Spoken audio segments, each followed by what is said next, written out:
Welcome back to the Growth Hacking Culture podcast. Today we are tackling what research calls a five-alarm fire, a moment for business leader where in the era of hybrid work and five generations working side by side, roughly, let's say 70% of people is currently disengaged or not engaged at all.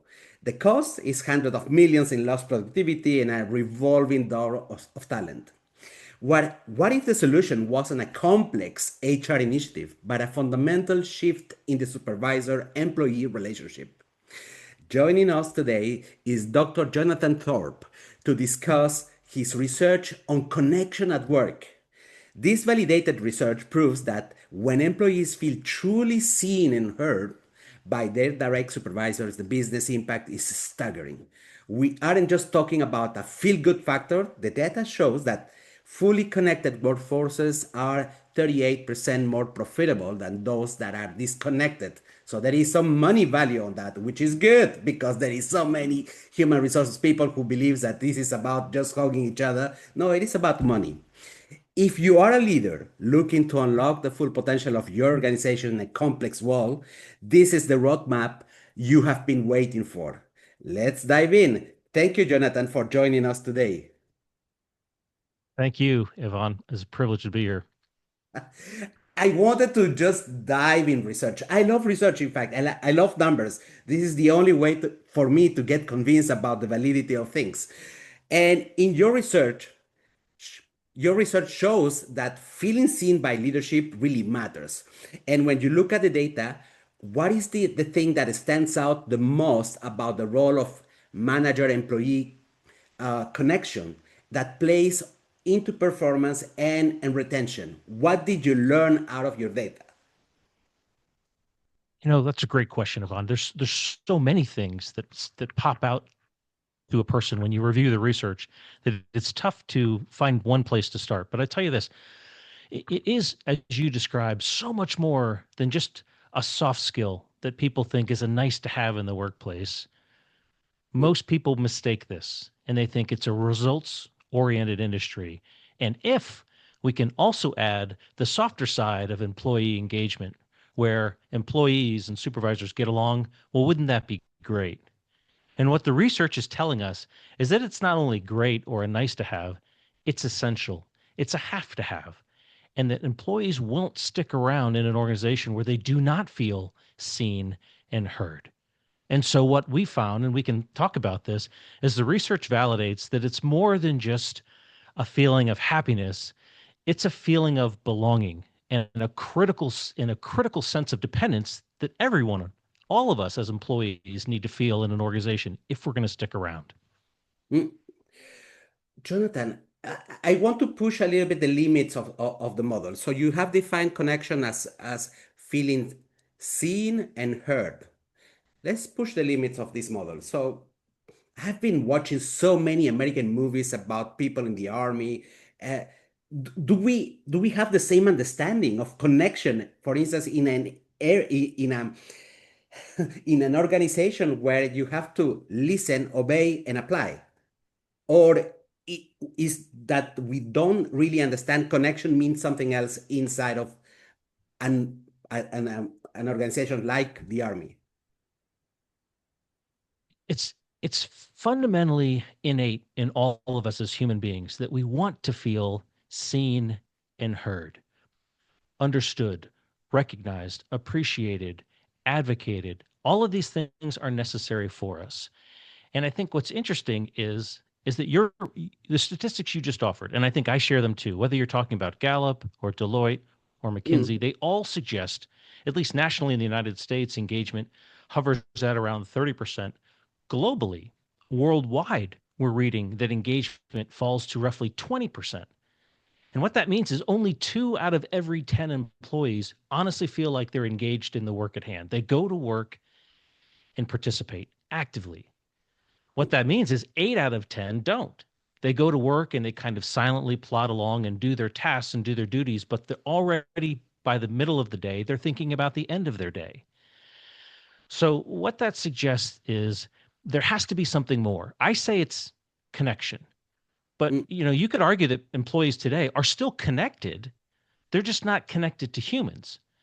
So they're replacing connection with things like task or technology or something else. And if you're mistaken, you might think, okay, I can replace human connection with something synthetic, maybe even AI generated. mm, But what we know is AI is great, for example, when we talk about technology. AI is great. It can mirror us, it can affirm us, it can generate insight for us. But what AI is doing is it's only building an echo chamber that supports what we already think and feel. It doesn't stretch our worldview, it only reinforces our existing worldview. And so when we say feeling seen and heard is critical, is incredibly relevant, it's because there's a reciprocity here we feel as human beings, right? We're not just generating these things, these commodities like validation and belonging as things we can feel independently by ourselves. Those are all states that have to have other people to really exist. We can't have validation, belonging, understanding, meaning, purpose by ourselves. And yet we have to have all of those things to really feel actualized as people and to get meaning and value out of work. mm, So when we say, do I feel seen and heard at work? It's so much more than just feeling good or happy. It's actually about feeling the necessary things that as human beings we have to feel, or else we disconnect and maybe more permanently disengage. And those things will cause our human institution to fail. And we can't have that. mm. So, heard for you, it means more than just being actively acknowledging what the other person is saying. It's not even about agreeing, it's about even disagreeing, but having this feedback loop between two human beings. Is that correct? It's entirely correct, Yvonne. For example, if you and I were to engage in a discussion and we were to exhibit this practice called mirroring, Mm, it's something fundamental in a healthy, connected relationship, but it allows each person to kind of share their opinion and their views and their feelings with another person and have the other person say, I hear you. I understand what you're saying. Not necessarily that I agree with what you're saying, but I'll validate what you're saying, that it's real. And based on what you've experienced, it makes sense. Now, oftentimes in a conversation, if you and I are having a conversation, I'm working hard to defend my opinion, my feelings, my perspective. And if we go back and forth, I'll find myself almost subconsciously continuing to work to help you understand that what I feel is real. We all do it. mm, The minute that you take the time to say, that makes a lot of sense based on what you've lived through, based on what you've learned, based on what you do, based on what you feel and think, based on anything. But what we don't do is we don't validate the other person often enough. And the distinction I'll say again, because it is so critically important, is when I validate another person, I'm not just accepting or quietly acquiescing to what they think and that all of a sudden that'll become the way I think. That's not what we're saying. We're saying is that you're allowing the other person to hang on to and hold on to their worldview without forcing yours onto them. It's a very subtle thing, a very subtle operator. It's just something that we don't do, whether personally or professionally at work, often enough. mm. Eh, I think I have tried around maybe 80 to 100 different assessment tools, and there is assessment tools for everything, from culture to happiness to whatever you want. Very often, in fact, these assessments are either misused or nobody reads them, uh, or we stay in the summary page. So it means that we don't understand really the root causes of things that are happening in the workplace. Um, you have developed a measurement tool to better understand connection at work, which is, by the way, very rare because, as I told you, if I have seen 80, that means I have seen at least one connection, but no, I have not seen specifically something about connection. What were you not seeing in these traditional engagement metrics that made you want to focus specifically on this supervisor-employee relationship? I love this question. I think it's very important because I also am a big fan of assessments. I think they teach us a lot of things. And in a lot of cases, they give us kind of an opportunity for self-appraisal. They allow ourselves to kind of read how much of ourselves we understand and how much of the society around us we understand. That's valuable. But as you know, a self-appraisal falls victim to bias and some of our own worldviews that we are incapable of recognizing objectively, right? There's a lot of subjectivity in looking at yourself. There are a lot of optics in terms of looking at yourself. What we found was missing were these relational inputs that drive very real causation in the workplace. For example, many of the assessments that are out there measure a lot of these feel good, what I'd call feel good attributes of a healthy organization. Financial aspects and operational aspects and talent aspects that we think are interesting, but they're more attributes, and they're traditionally lagging indicators that show up after the fact. Mm. So what we wanted to learn was, what were the causational leading behaviors and indicators that set up how well a company will ultimately function. And what we put our finger on were three very important things. The first is engagement, the second is retention, and the third is profitability. When those things happen in sequence, first engagement, then retention, then profitability, we saw that healthy organizations emerge that can then produce results, impacts, and productivity. So the fundamental question is, what's driving those three things about engagement, retention, and profitability? And what we found was most assessments suffer and actually ask these kinds of questions in what I think is a flawed way. For example, they might say, are you also looking for other work? How likely have you thought about leaving your job? And a lot of these questions that most people won't answer honestly, even if anonymity is promised, they won't answer those questions honestly because they're afraid of the optics. They're afraid that I'll be revealed.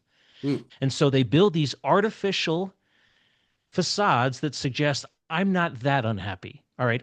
I may hate my job, but I'm not looking for work yet.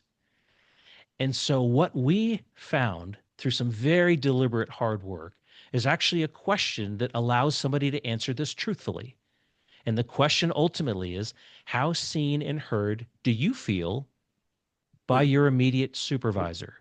And in that way, I actually feel the space to safely say, I either feel seen, I either am heard, or I don't.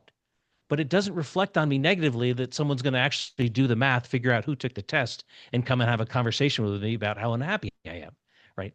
So those are the kind of things that we found in our research that we really wanted to put our finger on.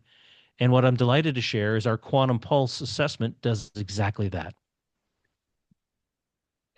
Tell me, usually in the average assessment, so we will find certain type of assessments that are related to well-being, happiness, innovation, agility of the organization.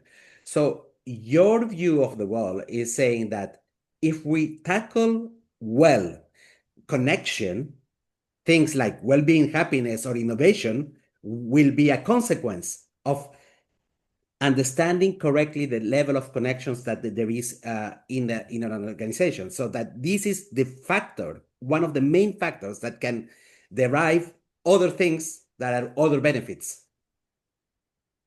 That's exactly what I'm saying. And I'll even add something further. It's not just connection or connectivity, because one of the great hazards that might come of a conversation like this is people hear you and I talking, Yvonne, and they might say, oh, I heard today that we need to have more connection. And that they'll turn around and go to their place of employment and say, I heard it today, we need to have more connection. So therefore, go and have more connection. And we tell people that it needs to occur, but we don't well enough tell people how to have connection. We don't give them the mechanisms to generate connection. You can't just declare that you want it and then say, let's go ahead and get it. You actually have to tell your people how to connect. And just as importantly, what kind of environmental conditions you need that support connection. And I'll give you one, for example, psychological safety. A lot has been made recently of this term psychological safety. Amy Edmondson first introduced the world to psychological safety years ago. And I think what sometimes people mistake is they think, oh, if I have to build a psychologically safe space at work, then that just means the land of pillows where everything is safe and perfectly insulated from insulting anybody or being honest. And that's not what psychological safety is intended to generate. Psychological safety is intended to generate a safe space at work where people can take risks and can be honest and can afford to fail and not have that be a terminal event. That a psychologically safe space allows me to be me and make a contribution and feel seen and feel heard and know that at the end of the day, I don't have to become something I'm not.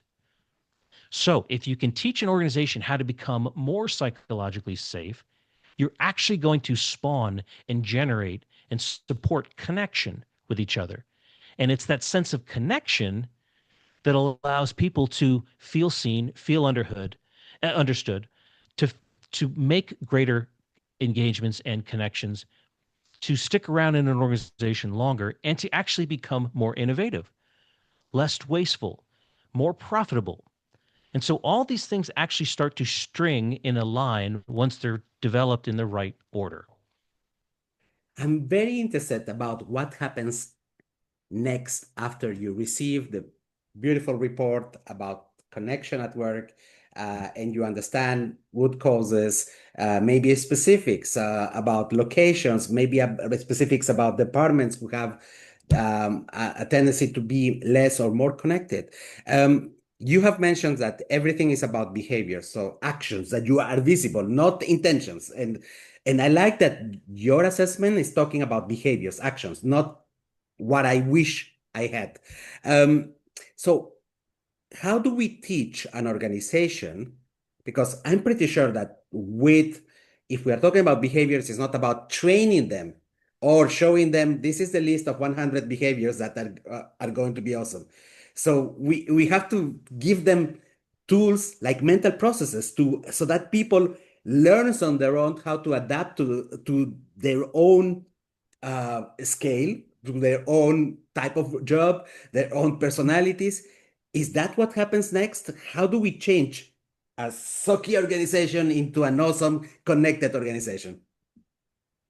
I love the way your brain works, Yvonne, and I like the line of questioning here. And I'll challenge one thing you offered back because I don't think it's quite complete. And you just called attention to the focus on behaviors. Obviously, there's a tremendous focus on actual behaviors, on the lived experience in the workplace. Not that this becomes theoretical, but so it becomes practical. But it's not just behavior, because I think in large part we're also talking about the workplace culture. Mm. And let me say this: many times when workplace culture is being discussed, I think people mistake it to be one-dimensional or having unilateral attributes. For example, if I were to ask a person to describe their culture, they might say, "Oh, our culture is family oriented, service leader led. Our culture is very trust filled," right? These are all attributes of what our culture is. But, and this is something that Ed Schein taught at MIT Sloan for decades, was that culture is actually layered. And there are three distinct layers in a culture. You probably already know this, but I'll say this for the sake of the audience if they're interested. Culture really affects on three levels. The first level is design or aspirational, right? What we want our culture to be. These are the things that we would write, if we could, into being. We want our culture to be all of the following things. That's aspirational. That's the first layer. The second layer is what our culture actually is. And that's supported by evidence and artifacts. Meaning, you might want to be this thing here on the wall, but our absenteeism, our retention rates, our employee opinion survey scores, everything else about us suggests something else, perhaps. So those are two layers of culture. Again, what we want it to be and what it actually is. The third layer of culture is what most people miss. And that's the beliefs that each member of the organization privately hold, that in most cases are below the surface, that are not willfully shared because of optics, because there is a fear of risk. Now, the problem is, in a healthy organization, you want all three of those things perfectly aligned. You want what we want to be, what we actually are, and what we believe ourselves to be the same thing. But in many cultures, they're not. They love the thought of what they want to become. They're not investing in what they actually are, and they don't have connectivity. They don't have psychological safety present. So they will never know honestly what their people feel and believe about their culture. And so when you say this is largely about behaviors, I would say that's mostly true, but it's also about a belief system. And if you don't have safety and connectivity, you'll never understand what your employees believe. And therefore, you'll never understand what they feel your culture is. And so an executive team might walk aboard and say, oh, it's the first of the calendar year. Let's change, let's overhaul, let's refresh our culture. And yet, if they fail to understand what their people believe their culture to be, they're wasting time, money, effort, resources, because they're putting actions in front of where they actually need to be. So, yes, it is largely about behaviors, but it is also about a belief system. Mm. Now, the original question was, and I apologize, this is a long answer to your very short question, but you originally asked, what's the next step? I think understanding whether we have connectivity or connection present is the first step. We also help organizations understand a little bit of resolution or granularity around what kind of connectivity, if they have some, is present. Is it based in recognition and appreciation, or understanding and being known, or voice and influence, or fairness and respect, or maybe if it's about support and advocacy? So all of these dimensions help us color in what does connectivity really feel like.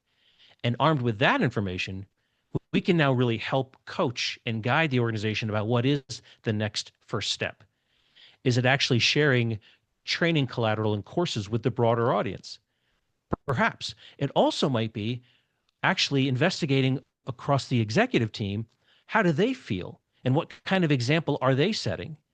Because while executives can come aboard and claim they want to overhaul culture and improve the workplace, if their example is not aligned and consistent, then nothing else they do is going to matter because the employee force will see it as inauthentic.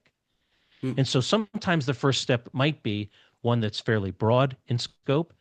And sometimes the first step might be conversations and training programs, discussion, and content aimed at a specific portion of the organization's population. So first step could mean a couple of different things. Again, apologies. That's a long answer to your short question. No, no, I get it. You have mentioned artifacts. So let's take artifacts like it is a box where there is a lot of things inside. Because that is quite interesting about work culture is that in these artifacts, there could be some rituals that we have in this company, how we are going to conduct meetings. Do you dive into the processes or into the actions that they do together that are not directly behaviors, but on changing the way, let's say, we conduct meetings? Because let's say that most of our meetings, we invite everybody, we want to be inclusive, but we waste so much time, nobody has the time to share between each other. You know the thing. Do you work also into changing small little things, processes, or having like type of principles in order to that it enables more connectivity? The answer is in some cases, yes. As a business consultant, we are hired to help organizations solve and improve very important things in their respects. And so in some cases, organizations ask us to come aboard and take stock of the slightest little behaviors and practices, the Mm, routines, and effectively the artifacts they exhibit, because they want to understand, is what we're doing authentic to the values we espouse and the culture we aspire to? Now, some cultures or some organizations don't take the time to do that. And I think maybe on a surface level, they just want a very quick read and have a couple of first steps to take. That's fine.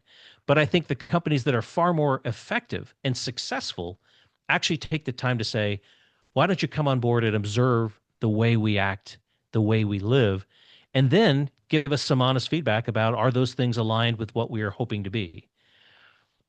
mm. There is a human resources process that I really hate. These appraisals review, performance reviews that you have once per year, because I don't believe that once per year is enough. I believe that in many organizations it has a lot of complexity. Back in my days in the corporate world, per person, I was taking 1 day to craft the perfect wording for my performance review. And of course, I couldn't even remember what happened when, but I had to make it beautiful without substance. So there was a lot of waste of time. So how do you react to these heritage processes that happen in the workplace that are preventing connection, like once per year appraisal reviews? I'm not surprised to hear that you experienced this, although I'm sad because I don't think anybody should have to experience it. I certainly did also. And I actually fell victim to the once a year look at how, over the course of 365 days, in one conversation, someone could summarize my value to the company.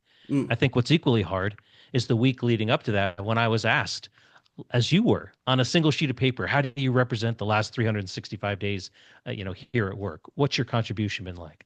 I don't think it's fair. And I certainly don't think once a year is often enough. mm, Oftentimes, what I see, which is equally troubling, Yvonne, is when someone wants to introduce negative feedback at this once a year conversation. And uh, even worse, when someone holds people accountable to that, when we never gave the individual an opportunity to respond or to clarify or even change their behaviors post feedback and actually introduce a positive result. And so I think one of the things that cultures like that have to address is instituting a culture of dialogue where there is a psychological safety present, where somebody can say, if I happen to be the supervisor, I can go to my employee and say, I have an expectation of your performance. And in some ways, you are not meeting that expectation. Perhaps in many ways you are. And I owe it to you to tell you that. But in the ways that you're not meeting my expectation, I'd like to make that clear. Now, armed with that information, you can do one of a couple things. One, you can actually make yourself more competent, more prepared. You can seek training. You can ask for resources. You can respond. You also have the power to leave that organization. If you feel like what they're asking you to do is not within your capacity, you can leave. But at least you have the knowledge to actually respond accordingly. mm. We don't arm our employees often enough with that clarity. And so what happens is in the space behind, supervisors become growingly frustrated that their employees are not meeting expectations, and employees grow growingly frustrated that for some strange reason they're not making their supervisor fully happy, yet they don't know what it is. So there's another instance where, in fact, right now, this is January of 2026. We're right now placed in a place where lots of these performance conversations are going on if a company or an organization is framed to the calendar year. And not just a look back at what did performance look like in 25, but also a look forward in terms of goal setting for 26.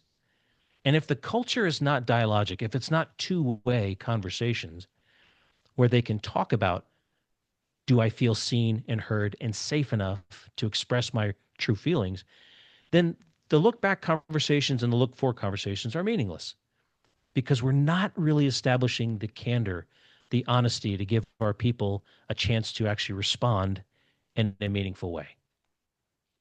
And that would be a good action to start now that we have this fixing the objectives for the year. That would be a good action for leaders, for people's managers to start today. Is there any other tip for this guy who is, I mean, we know that even as a people's manager, you suffer. It's not that easy to fix goals for the year to think to go through, but is there any specific action that they can do in order to reinforce this connection with people during that specific period where we're going to talk about what is going to happen in the next 12 months? There absolutely are tools, and I would describe many of them as fairly simple tools. Now, your word that you used a second ago was easy, and I don't want to suggest that the use of simple tools is easy Mm, because it's not. Oftentimes, a simple construct is actually very difficult to deliver.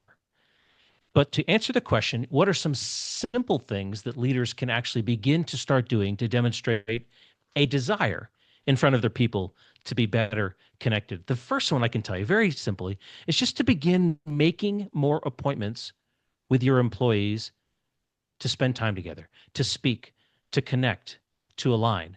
Now, I say make an appointment. What does that sound like? That sounds like someone going up to someone's desk and saying, "Hey, is now a good time to chat about blank? Do you have a minute to speak with me about this?" Now, if you're the supervisor, you might presume that your employees always can make time for you. And maybe, strictly speaking, they should. But it's not demonstrating much respect if you go up to someone and say, "Now's the time I want to talk about this, so you listen." It sends a very clear signal that your receptivity does not matter enough. So instead, make an appointment, because now might be a great time. Now might not be a great time. They might be in the middle of something very important. And by actually asking it for an appointment to speak, it might sound a little overly formal, but it doesn't have to take more than a second or two. You're sending a very conspicuous signal that says, "I respect you as a person and what you're in the middle of, but this conversation is important, and I want to make sure we find time to have a good conversation." So that'd be the first thing I would say, is begin to make more appointments at work. Here's number two. Number two, I would say, look beyond task. I think a lot of times managers, supervisors, leaders will stop in and have a task-based conversation with people. Mm. And that's where it stops. But it should be things like, let me ask about loading for you. How's your current loading?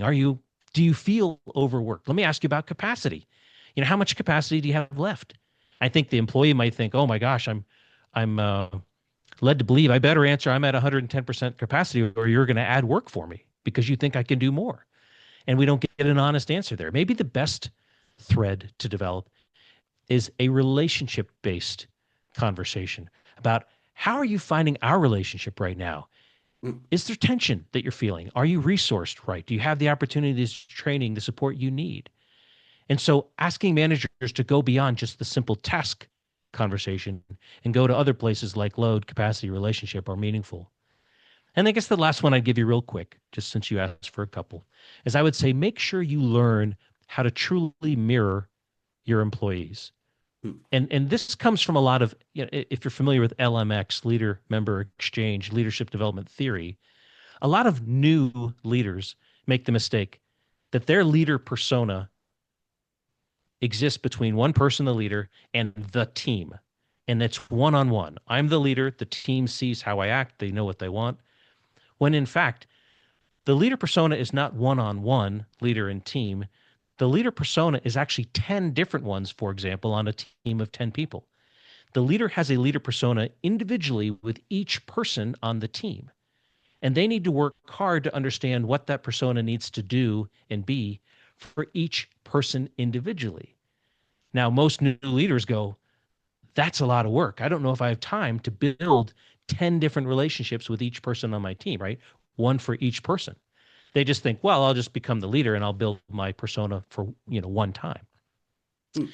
And that's why I say mirroring is very critically important for the leader. And by mirroring, I mean taking time to reflect what the people that are talking to you have just said, checking to see if what you heard was what they intended to send, and finally, showing curiosity and actively inviting other people to go further, deeper, to add more of what their thoughts are. Let me ask you a very frank question, Yvonne.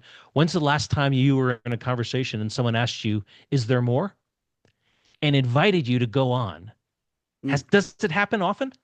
Not often, not often. It happens sometimes, especially with, I don't know, with conversations like with friends for a long time, but in business, no. That response isn't unique. Most people will tell you, "Yeah, I can't think of the last time my boss asked me to go further, to go on." Usually they're so agenda driven that as soon as you stop talking, they're listening for a pause in the conversation to continue their thoughts, their ideas. Doesn't make them bad people. It just means that they're incredibly agenda driven. But by acting like that, that's what gets in the way with supervisors connecting with their employees. They're not mirroring the thoughts of their employees often enough and helping those employees feel seen, feel heard. Hmm. I have curiosity for a specific topic. So you have invested your time, your resources in order to create research that is valid, that shows that there is a connection between each point of connection index with productivity, profitability, so with real business outcomes.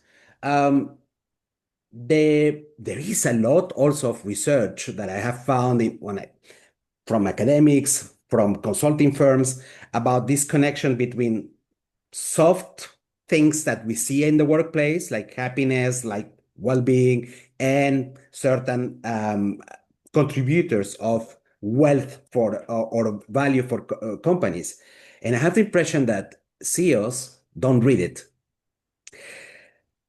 So my question to you is, do we people in culture who are working in the culture of changing cultures at work suck at explaining with numbers, hard numbers? And that's why these guys, the CEOs, don't see any connection. And when you tell them that this is a research, a real thing that has been done with real people, and they see them, they are convinced, but it's almost like they have never heard.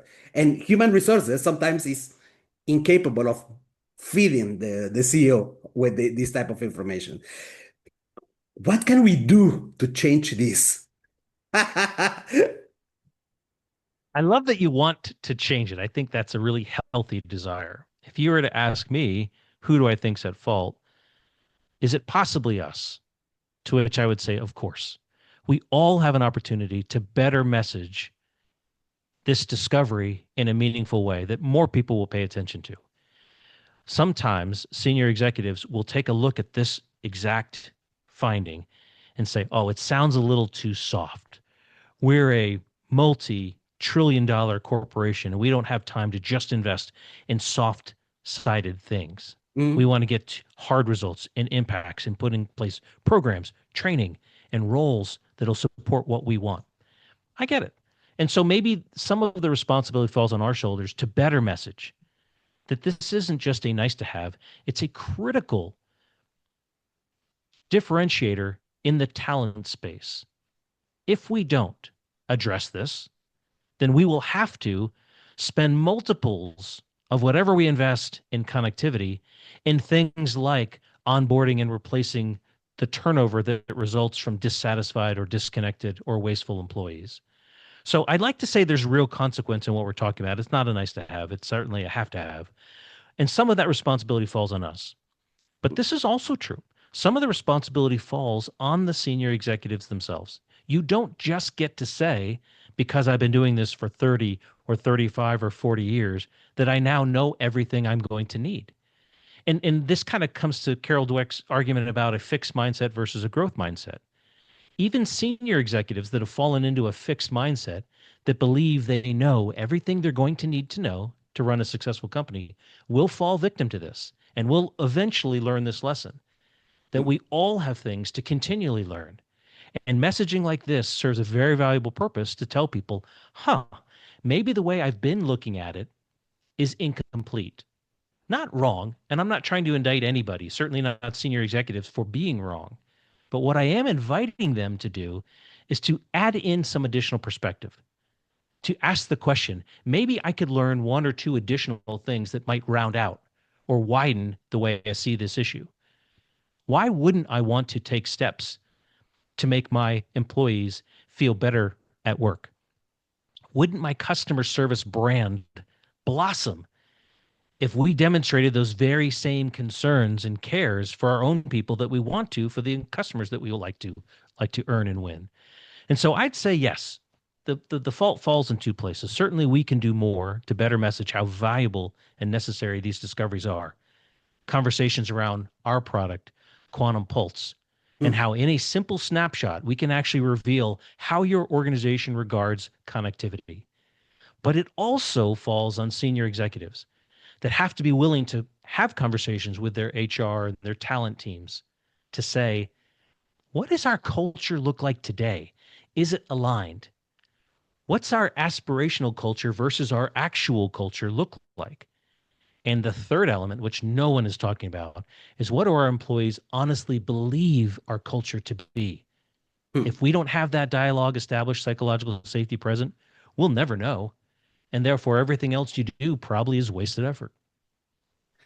Love that. And love this discussion because it's the first time that I dare to ask this question if we consultants suck at communicating the right information, or is it the CEOs who are not really interested? And it's you are right, it's both of us that we have fell into this area, but it's time for change. Jonathan, what is the best way to connect with you if people are interested about having measuring connectiveness